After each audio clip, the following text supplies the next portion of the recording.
다속 사상으로 읽는 삶의 지혜 장자 네 번째 시간입니다.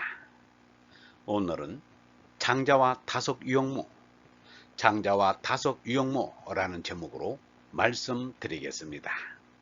이수가 변모산에 올라갔을 때 이수의 얼굴이 달라 보였다지만 이수는 구약을 읽었을 때 이수의 생각이 달라졌을 것입니다. 사람의 마음은 삼복더위에 곡식자라듯 아침 저녁으로 몰라보게 달라져야 합니다. 마음이 달라져야만 진리의 하나님에게 다다를 수 있습니다. 우리의 마음이 나날이 달라지고 때때로 달라져 괄목상관하게 되어야 합니다.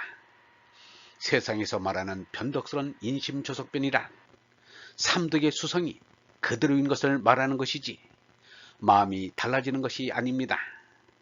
장자는 우리의 마음을 달라지게 할 경전 가운데 경전이라 할 수 있습니다.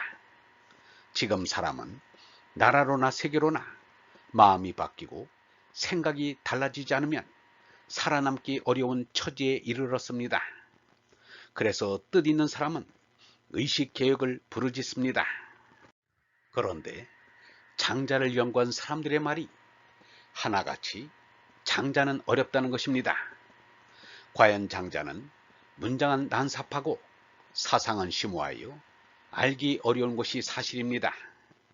우리나라 말로 옮겨진 책이 몇 권 나오기는 하였으나 옛사람들의 주석에 따라 겨우 우리나라 말로 옮겨놓았지 그 뜻을 시원스레 펼쳐 보인 것은 없습니다. 거기에 배꼽을 잡고 웃어야 할지 무릎을 치며 울어야 할지 모르는 것은 잘못 번역된 곳이 한두 군데가 아닙니다. 그만큼 장자가 어렵습니다. 그대의 장자 또한 50보 100보가 아닌가라는 꾸중이 들려옵니다. 그러나 장자는 누구나 꼭 읽어야 할 보배로운 경전임에 틀림이 없습니다. 그리하여 장자를 읽고서 그 속뜻을 터득할 수 있도록 책 분량의 반을 풀이하는 데 할애하였습니다. 풀이를 함에도 알기 쉽도록 유형모와 장자의 사상을 비교하였습니다.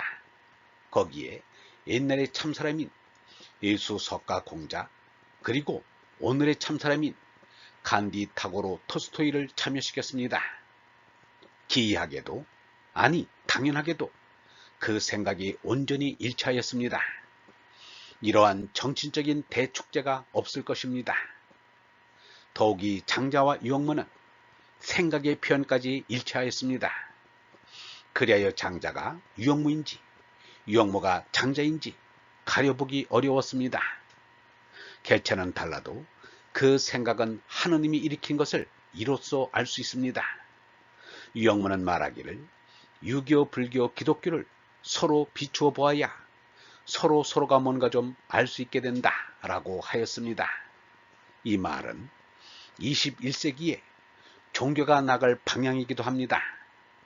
이러한 비교적 연구 방법을 장자 해설에 쓴 것입니다.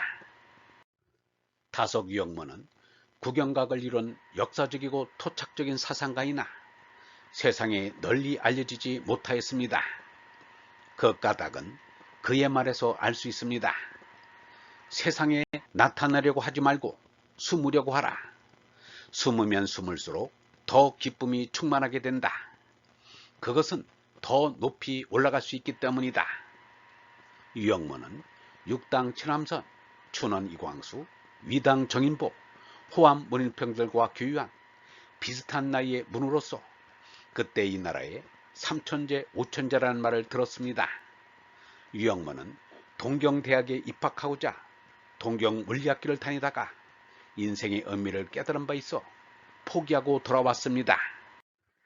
1919년 3.1운동으로 말미암아 일제 관원에 의해 불살라진 정조오산학교를 학생 졸업생 주민의 힘으로 가교사나마 복과했으나 학교장이 없었습니다. 고당 조만식 교장의 인준이 일제에 의해 취소되었기 때문이었습니다. 옥중에 갇혀있는 남강 이수훈의 요청에 의해 유형모가 교장으로 부임하게 되었습니다. 그때 졸업반에 함석헌이 있었습니다. 그 해가 1921년으로 유형모가 31살이고 함석헌이 20살이었습니다. 그때 인연으로 함석헌은 일생 동안 유영모를 인생의 스승으로 받들었습니다. 함석헌은 이렇게 말하였습니다.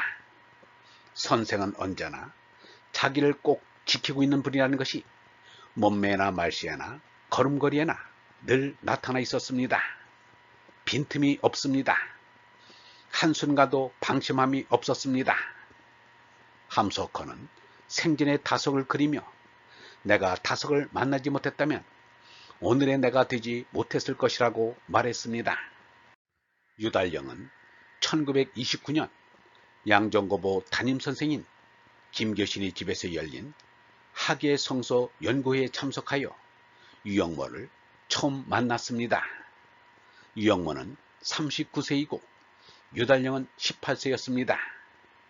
유달령은 그날의 만남을 이렇게 해고하였습니다. 선생은 키 1m 60을 넘지 못하였고 수염을 길렀다. 무명으로 지은 한복을 입은 검소한 차림이었다. 함석헌, 김주신 등이 선생 앞에서는 몸가짐을 삼가고 말을 조심하였다. 선생은 아무 말 없이 여러 사람의 얘기를 온종일 무릎을 꿇고 하는 채로 귀 기울여 들었다. 유영모는 그때 정통 기독교 신앙을 가진 그들에게 마음의 동요를 일으킬까봐 말하는 것을 사양하고 듣기만 하였던 것입니다. 얼번 여러분, 진리의 말씀이라고 남에게 강요해서는 안 됩니다. 진리가 없다고 해서 남을 무시하거나 업신여겨서는 안 됩니다. 진리의 말씀은 들을 수 있는 이에게 전해야 합니다. 진리는 아무나 다 받아들일 수 있는 것이 아닙니다. 말씀을 전할 때가 있고 말씀을 전할 사람이 있고 말씀을 전할 곳이 따로 있는 것입니다.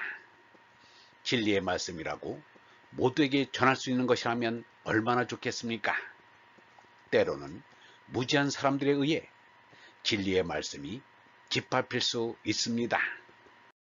영성신학원 다석 아카데미의 하늘소리였습니다.